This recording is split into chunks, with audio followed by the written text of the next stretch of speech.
Dans la suite, je vais vous présenter des exemples que j'ai faits sous Simulink pour montrer l'influence de la classe sur la performance précision.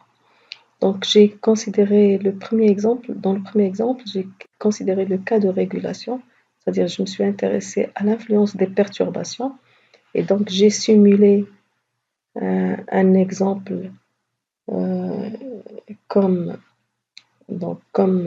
dans ce schéma-là, c'est-à-dire j'ai considéré un système bouclé avec trois systèmes. Le premier système C et G dans la chaîne directe et un autre dans la chaîne de retour H de P. Et j'ai considéré deux perturbations P1 et P2. Donc j'ai considéré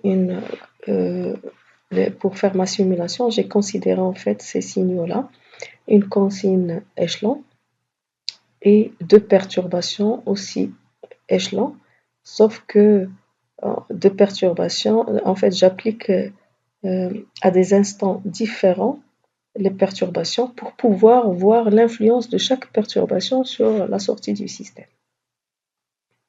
Donc là, la première perturbation, elle arrive à 100 secondes et la deuxième perturbation, je l'ai appliquée à 200 secondes et notez bien que les amplitudes aussi sont différentes des perturbations.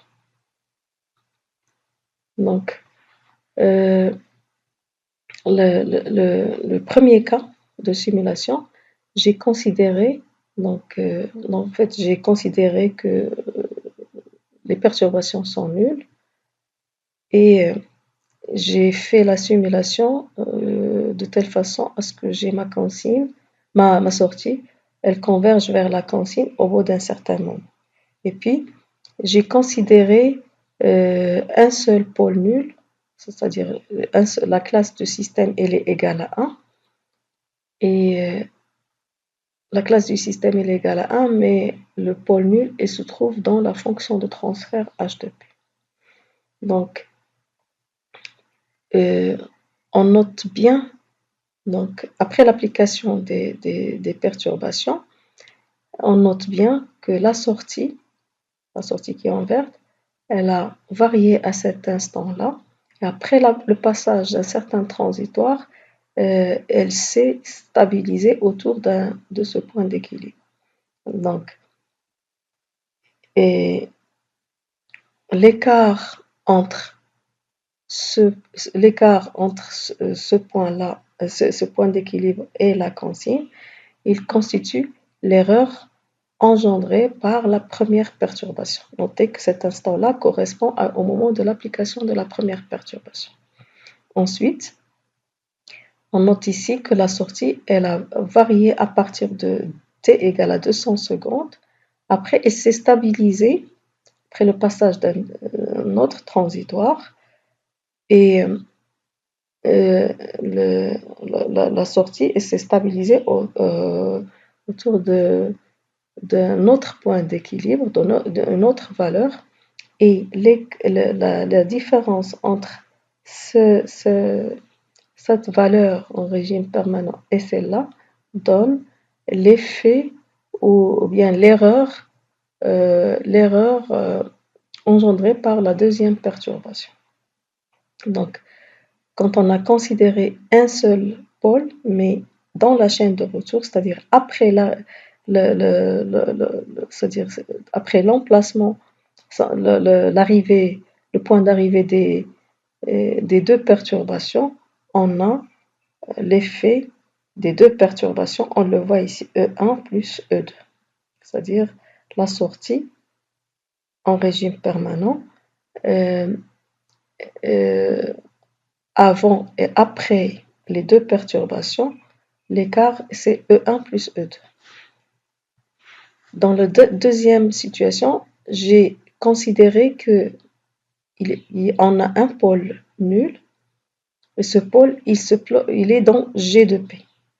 Alpha 1 égale alpha 3 égale à 0. Donc, dans G de P, notez que G de P, c'est-à-dire G de P, c'est ici.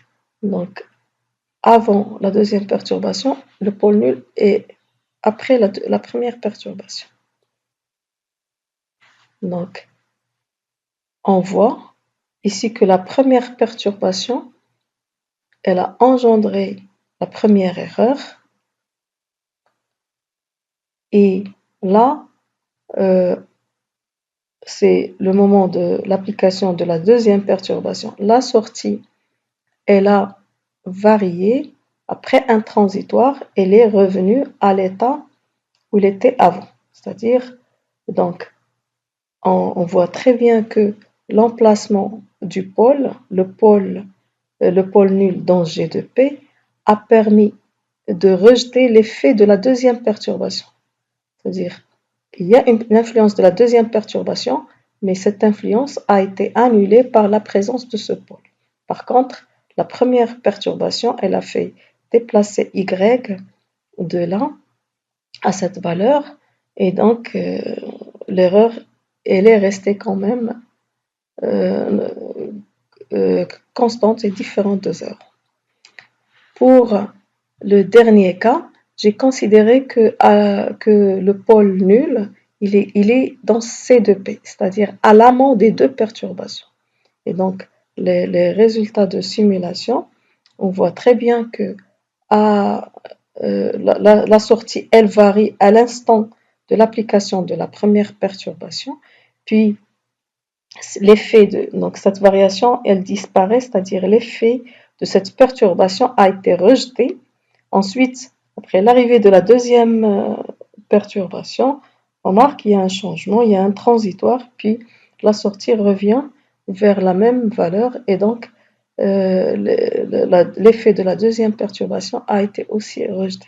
Pourquoi? Parce que le pôle nul, la classe du système, il est toujours égal à 1 dans les trois cas, mais quand même le pôle nul, il est dans C2P, il est à l'amont, il se trouve dans le système qui est à l'amont des différentes perturbations.